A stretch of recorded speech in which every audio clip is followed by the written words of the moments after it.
मित्रों, बसंत गुरु जी का प्रणाम।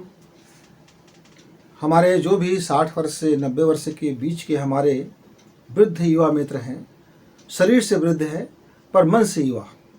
मित्रों, आप कभी मन से आप हताश मत होना। मन को कभी आप निराशा के गर्त में डुबोना मत।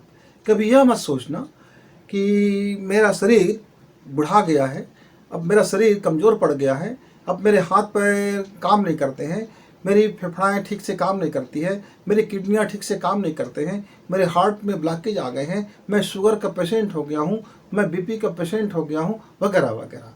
क्योंकि मित्रों, प्रकृति का एक नियम है, उस नियम को आप पहले समझ लीजिए।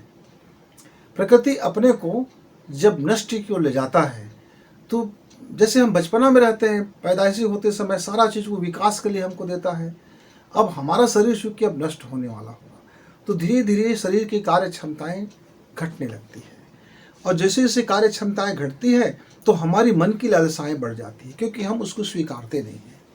हम मन से नहीं स्वीकारते, लोगों के कहने पे हम स्वीकार करते हैं। मैं कुछ दिन पहले बस में सफ़र कर रहा था। जब बस में सफ़र कर रहा था तो एक युवा साथी ने कहा कि दादाजी, आप बताएंगे क्या कि समय क्या हुआ है। तो मैं उनको बोला बेटा, अब मेरा तो आपने 12 बजा दिया, आपने मुझे दादाजी बोल दिए। अब आपका तो अभी पैदाइशी होगा, 6 बजे हैं आपके लिए, अब मेरा तो 12 बजा दिए। तो जब लोग हमको कहने लगते हैं, कोई दादाजी, कोई बाबा जी, कोई बुढ़ा, कोई रूढ़ा, कोई डोकरा, तरह तरह के नाम हमको देते हैं, कोई प्रेम में देते हैं, कोई उलाहना से देते हैं, और कोई सचमुच कहते बताते हैं, हमारी औकात बता देते हैं। क्योंकि ये शरीर है, इस शरीर का धीरे धीरे नष्ट होना तय है। तो मेरे मित्रों, जिस दिन आप मन से इस बात को पहले स्वीकार लो कि जन्म जो मिला था, आपने जो जीवन में चयन किया, आपने अपना जीवन जिया, जैसा भी जिया, अब जी तो गए, अब न तो हम लौट सकते हैं, अब पछताने से भी हम नहीं लौटेंगे, अब सोचने से भी हमारा अब कुछ नहीं होगा, क्योंकि हम वह सफ़र अब छोड़ चुके हैं। वह एक ऐसा रास्ता है कि जहाँ आप आगे बढ़ते हो तो पीछे वाला जो रास्ता है वो टूट जाता है। वो एक ऐसा पुल है, जीवन का पुल, उस रास्ते में आप दोबारा लौट नहीं सकते। एक बार आपने टांग उठाई, पैर उठाया और आगे बढ़ाया तो पीछे वाले पैर का जमीन खिसक चला जाता है। तो सबसे पहले अपने मन में इस बात को स्मरण करो कि जो जीवन अब है, शरीर जो बचा हुआ शेष शरीर है, मैं इस पर भी मैं परम उपलब्धि को प्राप्त कर सकता हूँ। तो मन से पहले आपको तृष्णा की तरफ भागना नहीं है। दुनिया भर की बीमारियां हमको घेर लेती है और दवाओं से हम परेशान हो उठते हैं। अब ये जिह्वा लपलपाने लगती है, जिह्वा का जो मन है वो जमा रहता है, आंखें जो है जमा रहता है, अंदर की तृष्णा जो है जमा रहता है, अंदर की वासनाएं जमा रहती हैं, अंदर की कामनाएं जमा रहती है, अंदर की लंपटेगिरी जमा रहते हैं। एक से एक बढ़कर मैंने वृद्धों को देखा है तो वृद्ध शरीर से, लेकिन अंदर से वह 18 साल के लड़कों जैसे उसकी मन लपलपाते रहता है। तो पहले आपको इस वृत्ति को समझना हो कि आप शरीर से बुढ़े हो गए हो, अब आपको सिर्फ जीवन का एक जो सबसे शानदार आपके लिए कार्य बचा है वो है स्वयं के लिए जीवन जीना। आप अपने जीवन जिसके लिए भी जिए, धन्यवाद बोलिए, धन्यवाद बोलिए। अब आपका केवल एक ही काम बच गया है कि खुद के लिए जीवन जीना। घर के लोग जो आपको खाने के दे दिया, या शरीर जीवित रखने के लिए खा लीजिए, जो आपकी दवा दारू किया कर लीजिए, जो डॉक्टर के पास ले जाए चले जाओ। शरीर अशक्त होता चला जाएगा, निरंतर अशक्त होगा, तो शरीर की तरफ अब ध्यान देना आप बंद कीजिए। ये शरीर अपने आप को स्विच ऑफ कर रहा है धीरे धीरे। अलग अलग कमरे में, जैसे हम रात में जब सो जाते हैं तो हम तमाम कमरों की बत्तियां बुझा करके उसको हम बंद कर देते हैं, और जिस कमरे में हम जागते रहते हैं, सोते हैं, केवल उसी कमरे की एक डिम लाइट, एक मध्यम रोशनी जला के छोड़ देते हैं। तो जिंदगी में बुढ़ापा आता है मित्र, तो ये शरीर भी अपने कमरों को धीरे धीरे कोषों को बंद करने लगता है।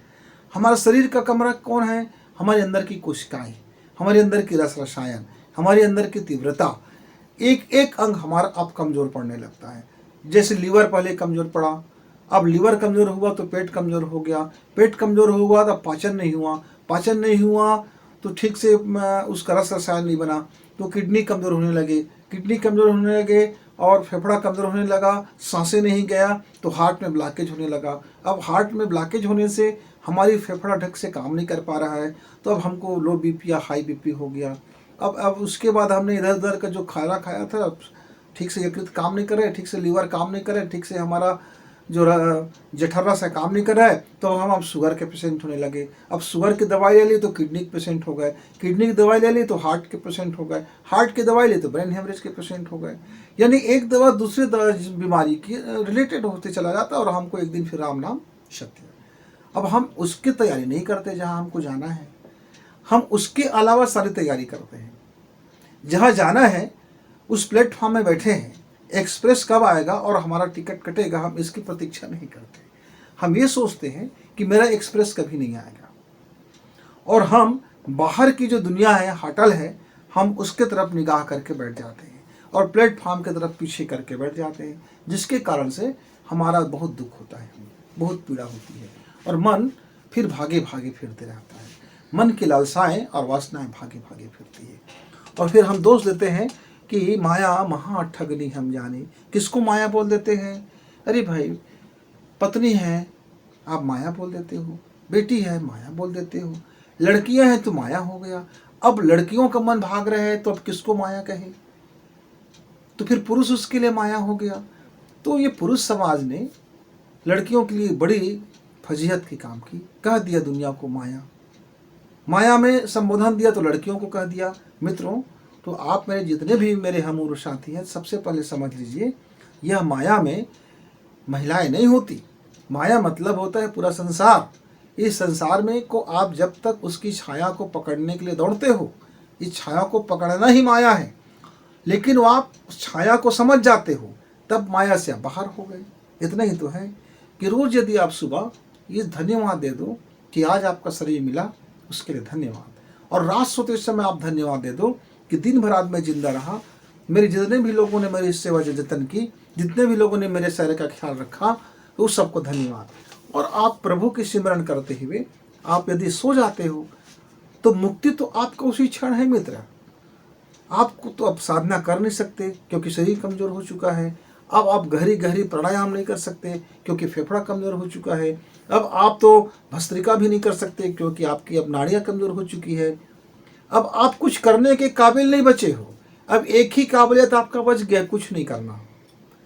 लेकिन वही आपकी सबसे बड़ी बीमारी है कि आप चाहते हो कि मैं अभी भी बहुत कुछ कर दूं, मेरा कहा बच्चा माने, मेरा कहा मेरा वो नहीं मानता, मेरा कहा नौकर नहीं मानता, मेरा कहा वो नहीं मानता, यहाँ बिगाड़ हो रहा है, बिजनेस ऐसा करना है, खेती ऐसा करना है, उसको ऐसा करना है, उसको, मतलब जो आप नहीं कर सकते, केवल उसके पीछे आप फिर दिन भर भागते रहते हो। इसी को आपको रोकना है।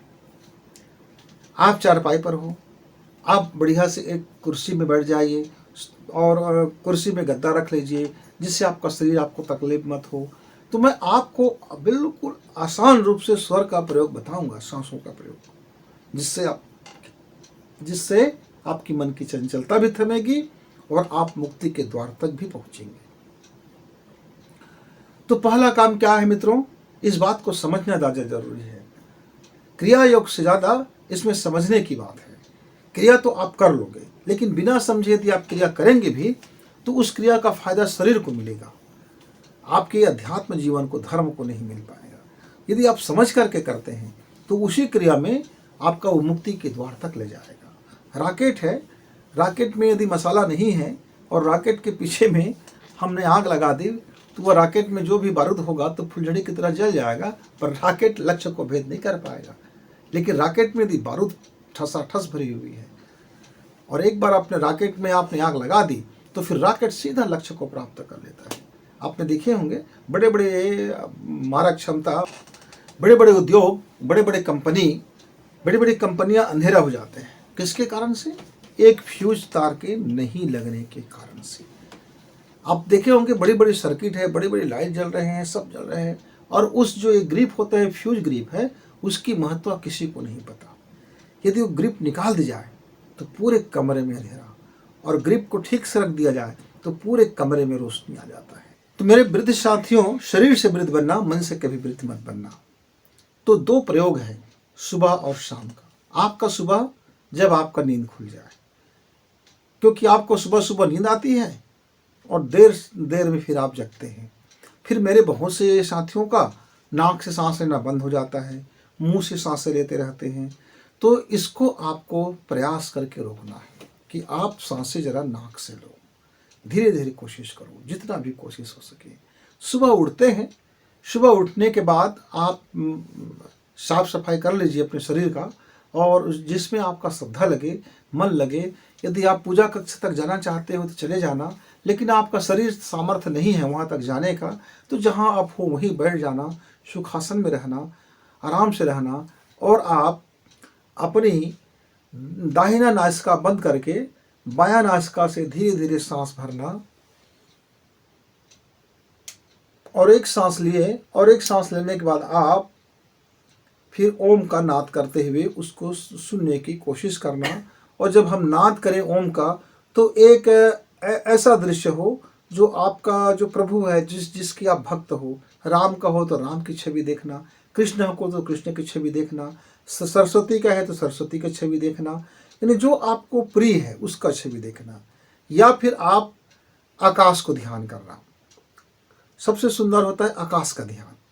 आकाश का ध्यान करना कैसे करना है, आपने सांसें लिए, धीरे धीरे जितनी आप सांस भर सकते हो, एकदम कोई हड़बड़ाने की जरूरत नहीं, बिल्कुल आराम से, पहले पहले जितना भी काम आए, जितना भी आए, चिंता मत करना। और आप सांसें भरते जाइए और सांसों पर ध्यान बना के रखिए। और फिर अंदर से अंदर बोलेंगे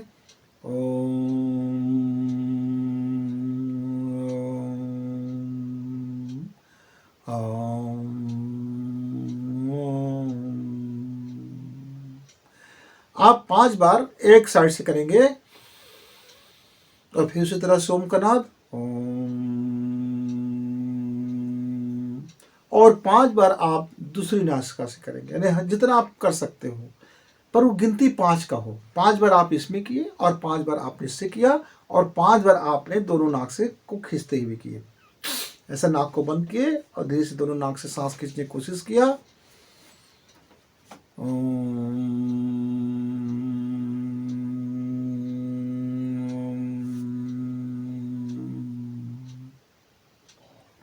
ये 3 उपक्रम है मित्रों, सुबह शाम का।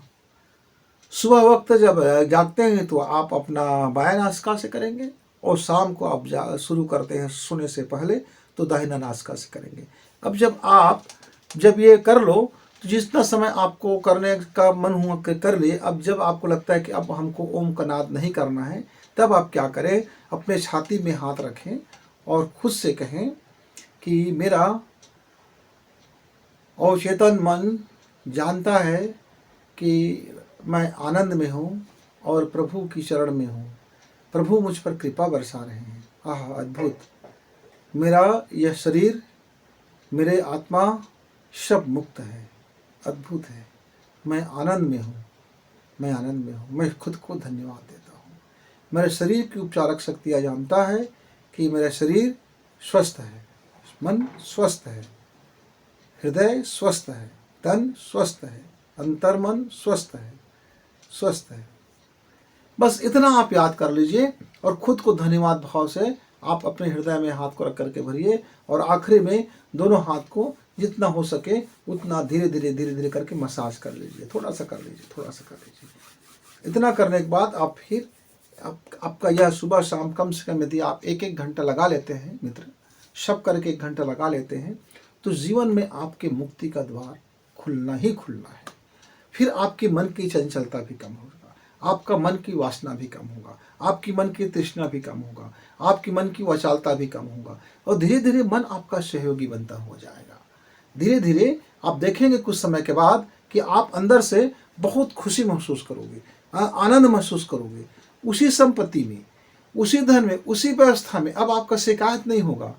आप चीज़ों को समझना शुरू करोगे, और आपके अंदर का जो मन है वो सदा जवान रहता है। मन का जो आत्मा है वो सदा जवान रहता है, मस्तिष्क जो है वो सदा जवान रहता है। आप मेमोरी पावर में कुछ भूल गए, कोई चिंता नहीं, आप केवल इतना याद रखो कि मुझे सांस लेना है और ओम को बोलना है।